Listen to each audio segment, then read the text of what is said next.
رحیم نواسۂ رسول سیدنا حضرت حسین رضی اللہ عنہ کے فضائل و مناقب۔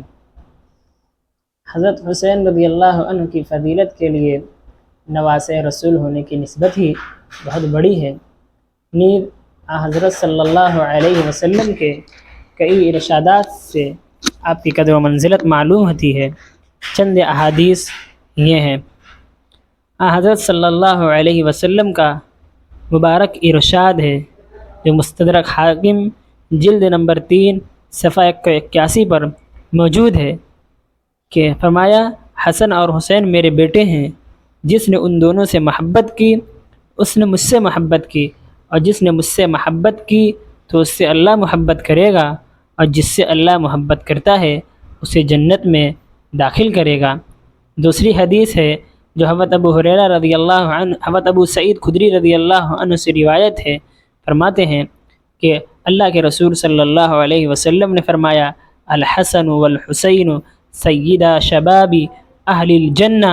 جامع ترمذی جلد نمبر 2 صفحہ 217۔ باب مناقب الحسن والحسین۔ حسن اور حسین جنتی نوجوانوں کے سردار ہیں۔ تیسری حدیث مستدرک حاکم میں ہے جو جلد نمبر 2 صفحہ 400 پر موجود ہے۔ حضرت ابو ہریرہ رضی اللہ عنہ سے روایت ہے، ایک مرتبہ رسول اللہ صلی اللہ علیہ وسلم ہمارے پاس تشریف لائے اور آپ کے ساتھ حضرت حسن اور حسین دونوں موجود تھے۔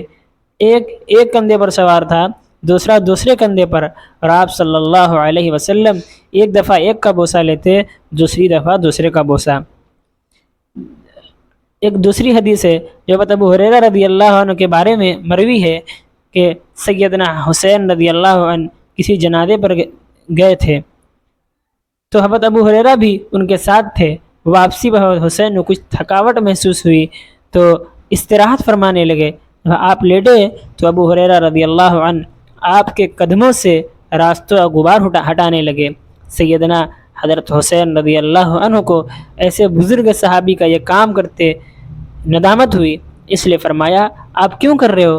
حضرت ابو ہریرہ رضی اللہ عنہ نے فرمایا، آپ اس بات کو چھوڑیے اور مجھے اپنا کام کرنے دیجیے۔ بخدا آپ کی جو فضیلت مجھے معلوم ہے اور دوسروں کو معلوم ہو جائے تو آپ کو کندھوں اور گردنوں پر اٹھائیں گے۔ ایک روایت میں ہے، ایک مرتبہ سیدنا عبداللہ بن عباس رضی اللہ عنہما نے، جو کہ عمر اور دیگر اوصاف میں سیدنا حسین سے بڑھ کر تھے، سیدنا حسین کو بڑے احترام کے ساتھ سواری پر سوار کرایا۔ راوی حدیث نے اتنا احترام کرتے دیکھا، یہ پوچھا یہ کون شخص ہیں؟ فرمایا کہ یہ رسول اللہ صلی اللہ علیہ وسلم کے نواسے حضرت حسین ہیں، اور یہ مجھ پر اللہ تعالیٰ کا بہت بڑا احسان ہوا ہے کہ میں نے ان کو اس احترام کے ساتھ سوار کرایا۔